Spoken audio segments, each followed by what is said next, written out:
Hello दोस्तों, आप सभी का स्वागत है हमारे इस चैनल जिसका नाम है अल्फा रेजिमेंट। मेरा नाम है दीपक गुप्ता। दोस्तों, आज के इस वीडियो में मैं बताने वाला हूं आज के टॉप डिफेंस न्यूज़, और ऐसे top defence news daily updates के लिए आप हमारे चैनल सब्सक्राइब कर सकते हैं, साथ ही साथ बेल आइकन दबा सकते हैं। तो चलिए दोस्तों, वीडियो की शुरुआत करते हैं और जानते हैं आज की टॉप डिफेंस न्यूज़।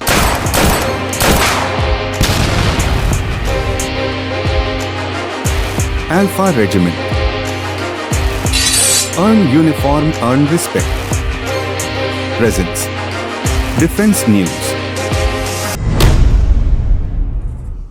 भारत की सरकारी state owned Mazagon dock shipbuilders limited यानी कि MDL, जो कि पहले ही भारतीय नौसेना के लिए 6 कलवेरी क्लास सबमरीन्स का निर्माण कर चुकी है, उसी श्रेणी के 3 अतिरिक्त सबमरीन का निर्माण शुरू करने के लिए तैयार है। इन नई सबमरीन्स में एडवांस फीचर्स को शामिल किया जाएगा, जिसमें defence research and development organisation यानी कि DRDO द्वारा विकसित एयर इंडिपेंडेंट प्रोपल्सन यानी कि AIP मॉड्यूल के साथ साथ ऑनबोर्ड सिस्टम में विभिन्न छोटे छोटे अपग्रेड शामिल होंगे। MDL के अनुसार कैलवेरी क्लास सबमरीन का रोल आउट कॉन्ट्रैक्ट पर हस्ताक्षर होने के लगभग 5 से 6 साल बाद होने की उम्मीद है। कॉन्ट्रैक्ट पर हस्ताक्षर होने के लगभग 18 महीने बाद सबमरीन पर वास्तविक निर्माण कार्य शुरू होने की संभावना है, इसलिए पहली सबमरीन 2029 तक तैयार होने की उम्मीद है।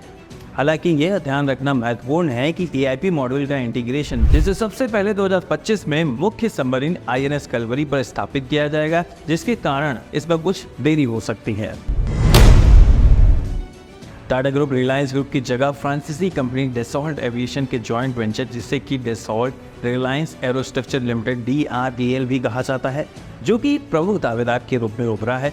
हालिया रिपोर्टों से पता चला है कि डेसॉल्ट एविएशन ने जॉइंट वेंचर से हटने का फैसला ले लिया है, जी हाँ दोस्तों, जिससे साझेदारी समाप्त हो गई है। Dassault Reliance aerospace falcon 2000 jet और राफेल एयरक्राफ्ट की कंपोनेंट्स की आपूर्ति में शामिल है। यह कंपनी महाराष्ट्र के नागपुर में मिहान स्पेशल इकोनॉमिक जोन यानी कि SEZ में स्थित है। डेसॉल्ट एविएशन के पोटेंशियल रिप्लेसमेंट पार्टनर के रूप में टाटा ग्रुप का उभरना महत्वपूर्ण है। समूह के पास पहले ही लॉकहीड मार्टिन के साथ एक जॉइंट वेंचर है, जिसे टाटा लॉकहीड मार्टिन एरोस्ट्रक्चर लिमिटेड यानी कि TLMAL के नाम से जाना जाता है, जहां वे C-130 विमान के टैल सेक्शन का उत्पादन करते हैं।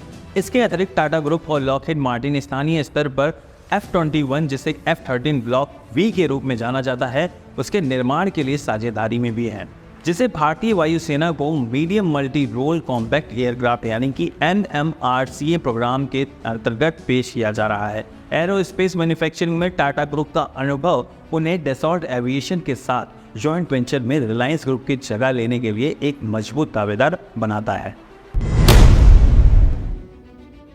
BSF के एक अधिकारी ने कहा कि सीमा सुरक्षा बल यानी कि BSF ने आज शाम पंजाब के अमृतसर जिले में अंतर्राष्ट्रीय सीमा के पास एक पाकिस्तानी ड्रोन को रोका और तस्करी के प्रयास को विफल कर दिया। एक आधिकारिक बयान में कहा गया है कि विशेष सूचना के आधार पर BSF द्वारा अमृतसर जिले के हाथीपुरा गांव के बाहरी इलाके में तलाशी अभियान शुरू किया गया था। अर्जेंटीना इंडिया डिफेंस कोऑपरेशन के लिए महत्वपूर्ण समय है, क्योंकि अर्जेंटीना के मिनिस्टर ऑफ डिफेंस यानी कि जॉर्ज टयाना 17 जुलाई को भारत दौरा करने वाले हैं। जी बिजनेस के रिपोर्ट्स के मुताबिक इस यात्रा के दौरान दोनों देशों के बीच एक महत्वपूर्ण सैन्य समझौते में सफलता मिलने की उम्मीद है। यह सौदे दोनों ही देशों के लिए एक महत्वपूर्ण कदम हो सकता है और रक्षा के क्षेत्र में द्विपक्षीय संबंधों को मजबूत कर सकता है। संभावित सौदे का एक मुख्य आकर्षण अर्जेंटीना वायुसेना के लिए लड़ाकू विमानों की खरीद है। अर्जेंटीना अपनी वायुसेना की क्षमताओं को बढ़ाने के लिए सक्रिय रूप से आधुनिक और सक्षम लड़ाकू विमानों की तलाश कर रहा है। इस आवश्यकता के जवाब में भारत ने तेजस LK-1A लड़ाकू जेट की पेशकश की है। वियतनाम ने हाल ही में भारत के कोचिन शिपयार्ड लिमिटेड यानी कि CSL द्वारा डिजाइन किए गए नेक्स्ट जनरेशन मिसाइल वेसल यानी कि NGMV को हासिल करने में दिलचस्पी दिखाई है। इन एडवांस जहाज़ों को विशेष रूप से मैरीटाइम स्ट्राइक ऑपरेशन और एंटी सरफेस वॉरफेयर ऑपरेशन सहित कई मैरीटाइम ऑपरेशन को अंजाम देने के लिए डिज़ाइन किया गया है। कोचिन शिपयार्ड लिमिटेड ने पहले 9,805 करोड़ रुपए की लागत से 6 नेक्स्ट जनरेशन मिसाइल वेसल यानी कि NGMV के निर्माण के लिए भारतीय नौसेना से एक कॉन्ट्रैक्ट हासिल किया था। इन एडवांस जहाज़ों की डिलीवरी वर्ष 2027 से शुरू होने की उम्मीद है। इन जहाज़ों में वियतनाम की रुचि मैरीटाइम डोमेन में दोनों देशों के बीच बढ़ती साझेदारी का संकेत देती है। तो ये थी आज की top defence news. I hope आपको ये वीडियो पसंद आया होगा। अगर वीडियो पसंद आया तो हमारे चैनल ज़रूर सब्सक्राइब करिएगा, बेल आइकन दबाना बिल्कुल ना भूलिएगा, क्योंकि हम डेली ऐसे टॉप डिफेंस न्यूज़ आपके बीच लाते रहते हैं। तो चलिए दोस्तों, आपसे अलविदा लेते हैं, लेकिन अलविदा लेने से पहले आपके लिए एक सवाल। तो आपको ये बताना है कि भारत के पहले स्वदेशी एयरक्राफ्ट कैरियर का नाम क्या था। चलिए दोस्तों, आपका इंतजार रहेगा, कमेंट बॉक्स में इसका जवाब ज़रूर दीजिएगा। तब तक के लिए चलते हैं। जय हिंद।